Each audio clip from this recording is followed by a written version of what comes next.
Morning guys! Every week marami po tayong nalalaman at natutuklasan religion.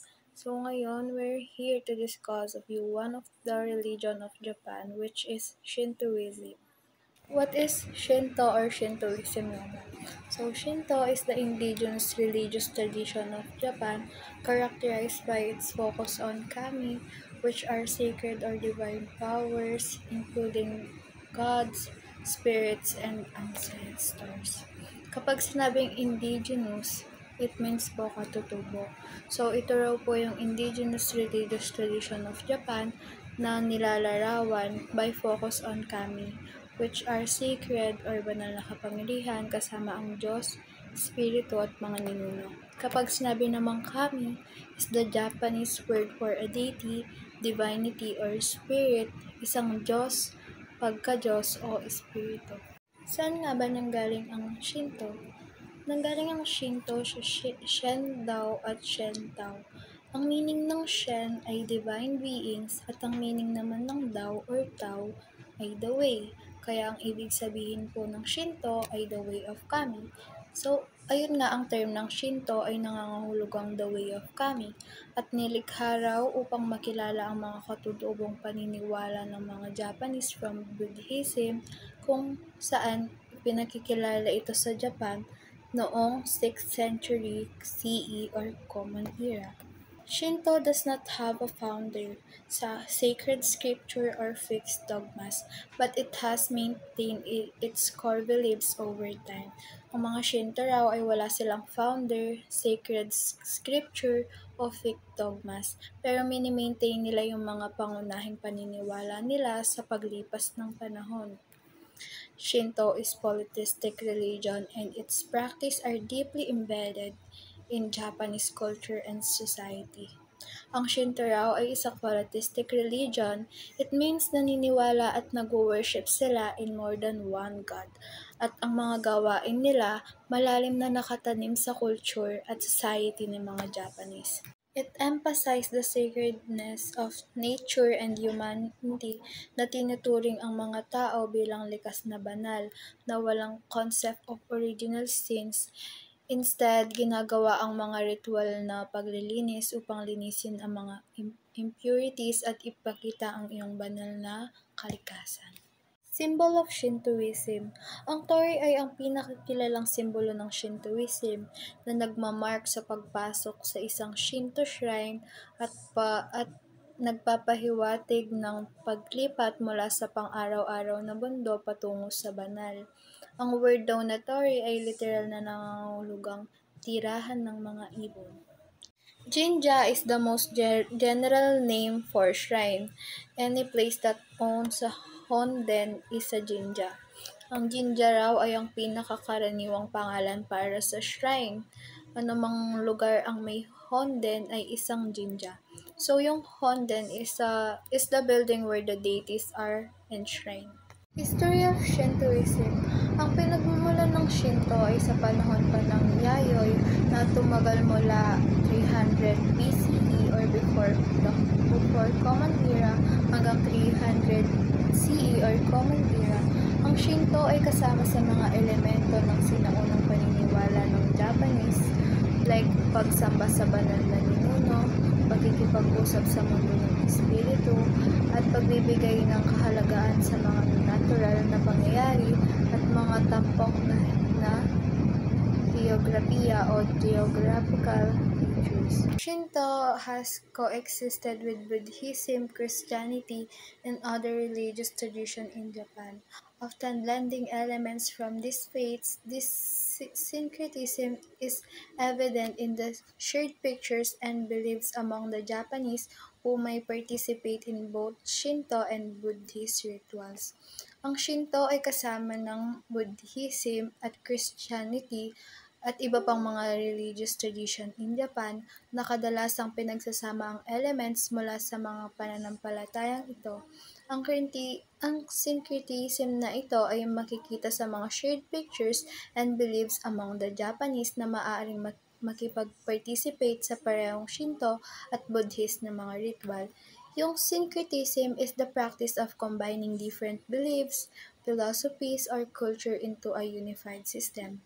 So, let's proceed na po sa main sacred text ng Shintoism. So, the first one is Kojiki. Ang Kojiki ay kilala rin bilang Records of Ancient Matters. Yung book na ito ay pinagsasama-sama noong 712 Common Era at ang unang nakasulat na record ng Japan. It contains myths, legend, and historical accounts of the imperial court. Ang Kojiki ay dawisang mahalagang mapagkukunan for ceremonies, customs, divination, at magical practice. The second one is Nihon Shol. Kilala rin bilang Chronicles of Japan, this book was compiled in 720 Common Era or CE. Ito ay isinulat ng isang committee of court scholars para tugunan ang pagkiling na maraming angkan na ibinigay ng Kojiki sa Yamato clan. Ang Nihon ay nagbibigay imperial line ng direct descent from the gods. Shinto rituals and practices are centered around purity and harmony with nature. Some common Shinto practices include visiting shrine, purification rites, offerings, festival, seasonal celebrations, ceremonies for children, weddings, rituals, Jishinshai, Norito. Isa-isahin natin yan. The first one is visiting shrine. Visiting shrines, Shinto worship can visit shrine whenever they want, but many visit every 2 weeks on specific days. Yung mga Shinto raw ay maaaring bisitahin ng mga shrine kahit kailan pa nila gusto, pero marami yung bumibisita sa kanila tuwing 2 linggo sa specific na araw. Purification rites. Before approaching a shrine, Shinto practitioners perform purification rites such as washing their face, brushing their teeth, and taking baths. But this practice is called misogi. Dito naman, bago sila lumapit sa shrine, ang mga Shinto raw ay nagpapatupad ng mga ritual ng paglilinis tulad ng paghugas ng muka, pagbrush ng ipin, toothbrush, at pagligo. Ang tawag doon sa ginagawa nila ay misogi. Offerings. Shinto practitioners present food or other items to the kami, divine spirit, at shrine. This practice is called shinsen. Ang mga Shinto raw ay nag-aalay ng pagkain o iba pang mga bagay sa mga kami o sa mga Diyos nila, sa shrine. Yung gawain naman na yon ay tinatawag nila as shinsen. Festival. Shinto practitioners celebrate the kami at festival called Matsuri. This festival often include purification, prayers, music, dance, offerings, and a meal with sake. Ang mga Shinto raw ay nagdiriwang sa mga kami sa mga festival na tinatawag na Matsuri. Ang mga pagdiriwang na yon ay madalas nakasama ang paglilinis, mga panalangin, music, dance, mga alay at isang pagkain kasama ang sake. So yung sake is often called rice wine because like wine. Seasonal celebration. Shinto practitioners celebrate the highlights of each season. They may place a small shrine next to a natural element or garland it with a white rope. Ang mga Shinto raw ay nagdiriwang sa mga highlight ng bawat panahon o season. Sila ay maaaring maglagay ng isang maliit na shrine sa tabi ng isang natural na element o maglagay ng isang puting tali. Ceremonies for children. Ang mga Shinto ay nagpapatupad ng mga seremonya para sa mga bata na may edad 3 to 7 upang magpasalamat sa mga kami. Wedding rituals. Mga seremonya ng kasal sa Shinto ay mga sagradong kaganapan na naglalayong pagpalain ng mga Diyos sa Shinto ang bago magkasawa para sa isang masagana at maayos na buhay ng magkasama. Ang mga ritual na ginagawa sa isang kasal sa Shinto ay paniniwalang naglilinis ng mga kaluluwa ng mag-asawa, nagtataboy ng masasamang espiritu at nag-aanyaya ng swerte sa kanilang buhay. Sa pamamagitan ng pagsunod sa mga kaugalian na ito, ipinapakita ng mag-asawa ang kanilang paggalang sa mga tradisyon ng kanilang mga ninuno at sa mga espiritu na paniniwala na pagtatag sa kanilang kultura. Narito ang ilan sa mga pangunahing ritual sa isang kasal sa Shinto. Una, paglilinis o miswage. Bago ang aktual na seremonya na kasal, ang mag-asawa ay nakikilahok sa mga ritual ng paglilinis o paglinisin ang kanilang mga katawan at espiritu mula sa mga karumihan. Ang prosesong ito ay nakikilala bilang miswage ay nagsasangkot ng paghuhugas ng mga kamay at bibig ng tubig upang linisin ang sarili bago pumasok sa sagradong espasyo ng dambana. Dalawa, pagpapalitan ng sagradong sake o mas kilalang Sansan Kudo. Isa sa mga pinakamasagisag na ritual sa isang kasal sa Shinto ay ang pagpapalitan ng sagradong sake sa pagitan ng nobya at groom. Sa panahon ng Sansan Kudo na seremonya, ang mag-asawa ay umiinom ng 3 lagok na sake mula sa 3 magkakaibang tasa. Bawat lagok ay kumakatawan sa isang magkakaibang aspeto ng kanilang pagsasama. Ang unang lagok ay kumakatawan sa nakaraan, ang pangalawang lagok ay ang kasalukuyan, at ang pangatlong lagok ay ang hinaharap.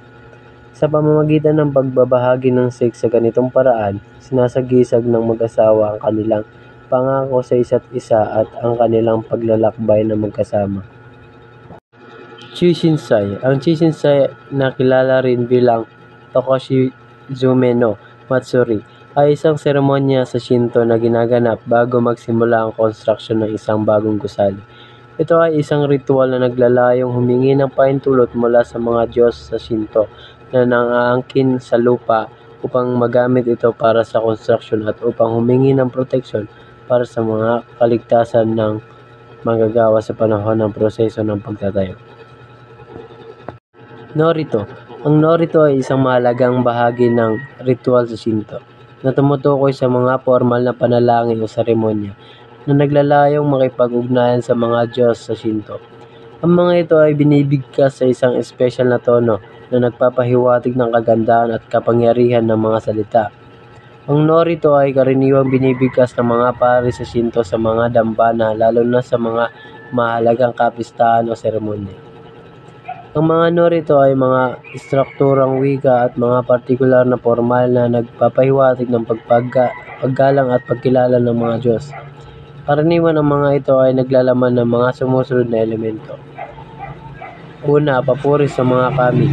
Ang mga panalangin ay nagsisimula sa pagpupuri ng mga kami na kinikilala ang kanilang kapangyarihan at mga katangian. Ikalawa, pagpapaliwanag ng ritual. Ang layunin at kahalagahan ng partikular ritual o kapistahan ay pinapaliwanag na nagpapakita ng koneksyon sa mga kami, aliw sa mga kami. Ang mga alay tulad ng sake at pagkain ay hinahandog bilang tanda ng pagsasalamat at paggalang sa mga kami. Pang-apat, pagsasama sa mga kami. Ang mga panalangin ay nagpapahayag ng pasasalamat sa mga kami para sa kanilang proteksyon at mga biyaya. Ikalima, petisyon sa mga kami. Ang mga kahiligan para sa kaligtasan, kasaganaan o tagumpay ay hinaharap ng mga kami. Ang mga Norito ay kadalasang binibigkas sa klasikal na wikang Hapones na ginagamit itong mahirap unawain para sa mga modernong salita. Ang ito ay karaniwang nakasulat sa mga karakter ng Chino na may ilang mga karakter na may phonetic function lamang. Ang ritmo ng mga salita naglalaman ng marami mga pares ng ekspresyon at mga hanay ng mga salita. Upang baguhin ang parehong bagay ay nilayong patahimikin ang kami at ang mga kalahok ng at magbigay ng kanilang pakiramdam ng pagkakaisa. Sa kabuuan ng mga Norito ay isang mahalagang bahagi ng tradisyon sa Shinto na nagpapakita ng paggalang sa mga Diyos at ang pagnais sa makipag-ugnayan sa kanila. Ang mga ito ay isang paraan upang humingi ng mga pagpapala, proteksyon at patnubay mula sa mga Diyos. Three main types of Shinto are Shrine Shinto or Jinja Shinto, Sex Shinto or Kyoha Shinto, Folk Shinto or Minzoko Shinto. Shrine Shinto is also known as Jinja. Ito yung pinakaluma at tradisyonal na anyo ng Shinto. Ito ay nakafocus sa pagsamba sa mga public shrine at related sila sa Japanese imperial family. While Sect Shinto is also known as Kyoha Shinto, ang kilusan na ito ay nagmula pa noong 19th century at kinabibilangan ito ng 13 major sect na kinikilala ng pamahalaan ng mga Japanese. Ang Folk Shinto naman, the last, also known as Minzoko Shinto. This type of Shinto is practiced by common people at local shrine. It has no formal structure but is centered on the veneration of roadside image and agricultural rites. Ang uri ng Shinto na ito ay sinusunod ng mga karaniwang tao sa mga lokal na shrine. Wala siyang formal structure pero nakatuon sa paggalang sa mga imahen sa tabi ng kalsada at mga rituals sa agrikultura. Kaya nga nang sabi ko kanina, ang Shinto ay polytheistic religion at isang animistic religion na revolves o nakatuon sa mga supernatural na entity na tinatawag na kami. Ang mga kami ay pinaniniwalaan nila na naninirahan sa lahat ng mga bagay, kabilang ang mga puwersa ng kalikasan at mga kilalang lokasyon ng tanawin. Ang animistic religion or animism, if hindi nyo alam, is a belief system that attributes spiritual significance to non-human entities such as plants, animals, natural elements, sun, moons, rivers, landforms, and etc. Ang Shintoism ay isang Japanese religion na nakikilala sa iba't ibang mga gawain ng pagsamba at mga pagdiriwang kagaya ng shrine, festivals, rite of passage, Shishigosan, Adults' Day, wedding ceremonies, Jishinshai, Narito. Shrine. Shinto can visit at any time, but some visit on the 1st and the 15th of each month. Shrine are sacred place for prayer and are also used for weddings to pray for healthy relationship and family. Kagaya nga nasabi ko kanina, yung shrine maaari siyang bisitahin kahit anong araw or kahit kailan mo gusto, pero marami sa kanila yung bumibisita sa 1st at 15th ng bawat buwan. Yung shrine is sacred place siya para din pag-pray at nagagamit din siya sa wedding to pray for healthy relationship and family. Festivals. Shinto festival or matsuri are held several times a year and celebrate various deities or spirits. The Autumn Festival is similar to Thanksgiving, and the New Year's Festival is celebrated with cleansing rituals, prayers, music, dance, and food offerings. Ang mga pagdiriwang ng Shinto na tinatawag na Matsuri ay ginaganap ilang beses sa isang taon at nagdiriwang sa iba't ibang mga Diyos o Spirit. Yung Autumn Festival, katulad ng Thanksgiving, ipinagdiriwang ang ani ng taon. Yung New Year Festival naman ay pinagdiriwang sa mga ritual na paglilinis, mga panalangin, music, dance, at mga alay na pagkain. Ito yung kaugalian ng Matsuri, mga ritual at ceremonies, pagtatanghal ng music at dance, mga traditional na alay na pagkain, example yung mochi or sake, mga decoration, example, torii gates, papel na mga lantay, ganun, ang pagtitipon ng community at mga pagdiriwang. Rites of passage. Shintoism observed several times rites of passage, including first visit to the tutelary kami, a newborn baby first visit to the tutelary kami to initiate them as a new adherent. Ang Shintoism ay may mga ritual na paglalakbay na nagpapakita ng mga mahalagang yugto sa buhay ng isang tao, kagaya ng unang pagbisita sa tutelary kami. Ipinagdiriwang ang pagdating ng isang bagong buhay, pagbibinyag or misogi, paglilinis ng katawan at kaluluwa, paglaki o saijen nohi, pagdiriwang ng pagkabata, kasal or shinzon kekkon, pagdiriwang ng pag-aasawa, paglilibing or soji, pagdiriwang ng pagpayo. Shiji Kosan. On November 15, children aged 3, 5, 7 visit the shrine to pray for healthy growth and give thanks for kami's protection. Yung Shiji Gosan, ito naman tuwing November 15, ang mga bata na 3, 5 at 7 years old ay bumibisita sa shrine para humingi ng malusog na paglaki at magpasalamat sa mga Diyos or sa kami sa kanilang protection.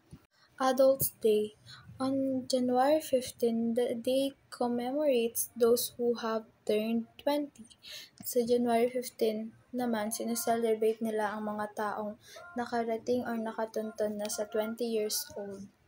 Wedding ceremonies. Many Japanese couples have Shinto-style wedding ceremonies where they pronounce their vows to the kami. Maraming Japanese na nagpapakasal sa Shinto-style wedding ceremonies kung saan sila ay nagbabalita sa kanilang mga pangako sa mga Diyos or kami.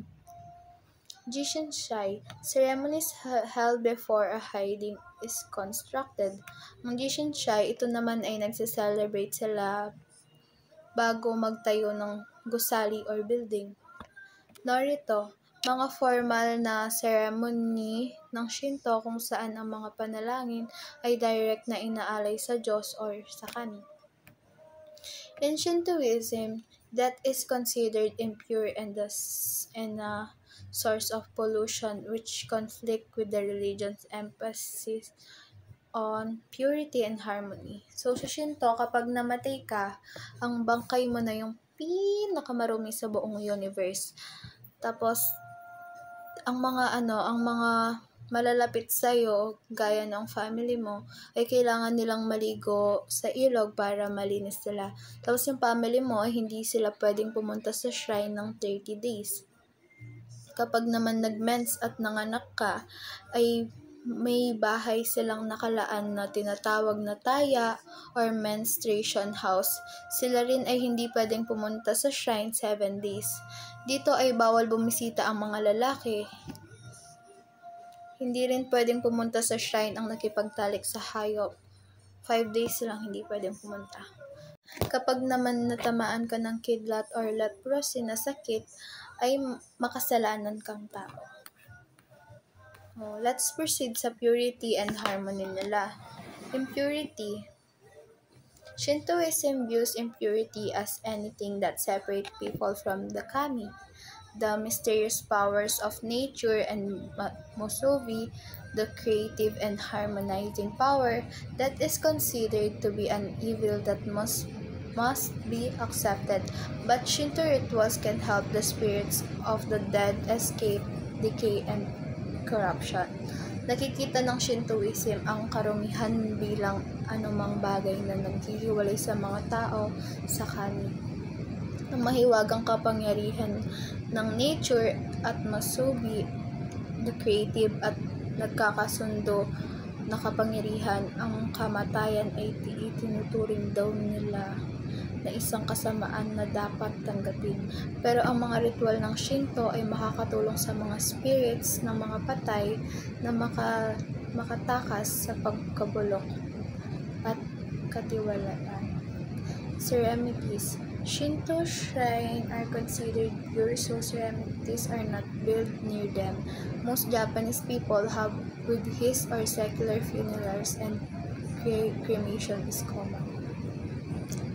Ang mga Shinto shrine ay kino-considered nila as pure. Kaya ang mga sementeryo ay malalayo sa kanila. Karamihan sa mga Japanese raw ay may mga Buddhist o secular funerals at ang iyong cremation sa kanila ay karaniwan na lang. Ancestral worship. Naniniwala rin ang mga Shintoist na ang mga spirit ng ninuno ay nananatili pa raw sa Earth para bantayan ang kanilang mga apo. Sila ay inilalagay bilang mga Diyos sa mga dambana o mga altar ng tahanan. Nananatili sa lokasyon ng kanilang kamatayan o sa sementeryo. Ipinagdiriwang ng mga Shintoist ang spirito ng kanilang mga ninuno sa mga pagdiriwang tulad ng Bon, kung saan sila ay inaaliw at pinararangalan. Purification. Naniniwala ang mga Shinto na ang purity ay mahalaga para sa spiritual na kagalingan at maayos na pamumuhay. Nagsasagawa sila ng paglilinis sa pamamagitan ng mga ritual tulad ng ritual na paghuhugas sa mga dambana at sa pamamagitan ng pagwiwisik ng asin sa mga pari, mananamba o worshipper sa lupa. Yun guys, salamat. Sana may natutunan kayo. Pasensya sa background. Magbe-breakdown ng above. Charis. Bye.